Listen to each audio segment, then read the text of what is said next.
తెలంగాణ రాజకీయాల్లో ఒక దశాబ్దం పాటు తిరుగులేని శక్తిగా వెలిగిన పార్టీ భారత్ రాష్ట్ర సమితి. తెలంగాణ తెచ్చిన పార్టీగా 10 ఏళ్ల పాటు రాష్ట్రాన్ని పరిపాలించిన రీజనల్ పవర్ హౌస్ ఇప్పుడు ప్రతిపక్షంగా సవాళ్లను ఎదుర్కొంటుంది అనడం కన్నా ప్రభుత్వానికి సవాళ్లను విసురుతుంది అనే మాటలైతే అక్కడక్కడ వినిపిస్తున్నాయి. అసెంబ్లీ ఎన్నికల్లో ఓటమి, ఆ తర్వాత పార్లమెంట్ ఎన్నికల్లో ఎదురు దెబ్బలు, ముఖ్య నాయకులు పార్టీ వీడటం, ఇలాంటి క్లిష్ట పరిస్థితుల్లో బీఆర్ఎస్ నెక్స్ట్ స్టెప్ ఏంటి? అసలు గులాబీ బాస్ కేసీఆర్ మైండ్ లో ఉన్న వ్యూహం ఏంటి? రాబోయే రోజుల్లో బీఆర్ఎస్ మళ్లీ పుంజుకోవాలంటే ఎలాంటి అడుగులు వేయబోతోంది?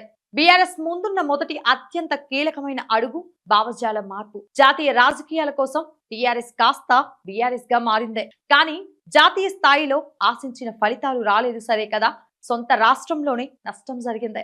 అందుకే ఇప్పుడు లోకల్ క్యాడర్ నుంచి వస్తున్న డిమాండ్ ఏంటంటే మళ్ళీ తెలంగాణ సెంటిమెంట్ ను, తెలంగాణ ఆత్మగౌరవమే బీఆర్ఎస్ ఎజెండాగా ముందుకు వెళ్లే పరిస్థితులు కనిపిస్తున్నాయి. పార్టీ పేరు మార్చకపోయినా రాబోయే రోజుల్లో బీఆర్ఎస్ తన పందాను పూర్తిగా మార్చుకోబోతోంది. ఢిల్లీ రాజకీయం పక్కన పెట్టి 100% తెలంగాణ అస్తిత్వవాదం, ప్రాంతీయ హక్కుల పోరాటం అనే నినాదంతోనే ప్రజల్లోకి వెళ్లడం బీఆర్ఎస్ యొక్క ఫస్ట్ మేజర్ స్టెప్ కాబోతోంది. ఇక రెండవది నాయకత్వ పునర్వ్యవస్థీకరణ. కేసీఆర్ గైడెన్స్ లో working president KTR, senior leader Harish Ravula పాత్రలు ఇప్పుడు చాలా కీలకం కాబోతున్నాయి. అర్బన్ ఏరియాలు, యూత్, సోషల్ మీడియా నెరేటివ్ ను సెట్ చేయడం, అలాగే పార్టీ లీగల్ సెల్ ను బలోపేతం చేయడంపై కేటీఆర్ ఫోకస్ పెడుతున్నారు.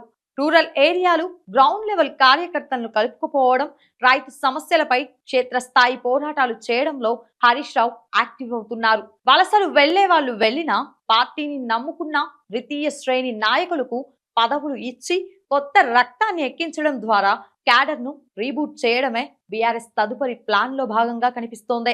రాజకీయాల్లో ఎప్పుడు అధికార పక్షం ఇచ్చే హామీలే విపక్షాలకు ఆయుధాలవుతాయి.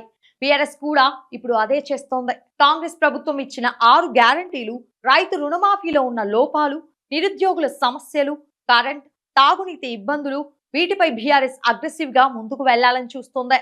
ప్రభుత్వంపై వ్యతిరేకత వచ్చే వరకు ఓపికగా ఉంటూనే ప్రజా సమస్యలపై నిరంతరంగా రోడ్లెక్కి పోరాటాలు చేయడం ద్వారా ప్రజల పక్షాన నిలబడే ఏకైక ప్రత్యామ్నాయం మేమే అని నిరూపించుకోవడమే బీఆర్ఎస్ తదుపరి అడుగు.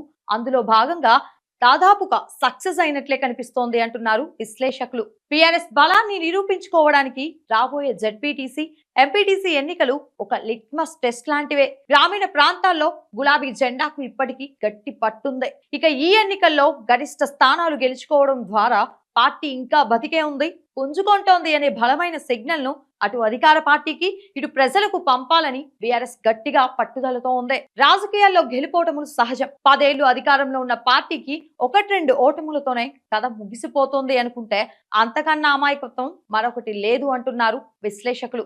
కాకపోతే ఇప్పుడు వేసే ప్రతి అడుగు చాలా జాగ్రత్తగా వేయాలనే సూచనలు వినిపిస్తున్నాయి. సోషల్ మీడియా నెరేటివ్ తో పాటు ప్రజల్లో ఉంటూ ఇలాంటి పోరాటమే కొనసాగిస్తే 2 ఏళ్లలో బీఆర్ఎస్ మళ్లీ రేసులోకి రావడం అతిశయోక్తి కాదంటున్నారు. ఇక గులాబీ బాస్ కేసీఆర్ త్వరలోనే పూర్తి స్థాయిలో రంగంలోకి దిగి ఎలాంటి రోడ్ మ్యాప్ ఇస్తారో అనే దాని మీద బీఆర్ఎస్ భవిష్యత్ ఆధారపడి ఉంటుందంటున్నారు రాజకీయ విశ్లేషకులు. గత 10 ఏళ్లలో విస్మరించిన అంశాలే ఈ రోజు ప్రతిపక్ష పార్టీగా బీఆర్ఎస్ కి కీలక అంశాలు.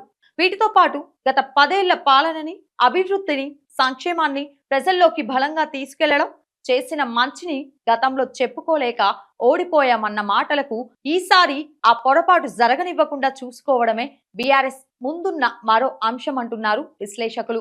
మరి బీఆర్ఎస్ మళ్ళీ ఫామ్ లోకి వస్తుందని మీరనుకుంటున్నారా లేదా అనే మీ అభిప్రాయాన్ని కింద కామెంట్స్ రూపంలో తెలియజేయండి.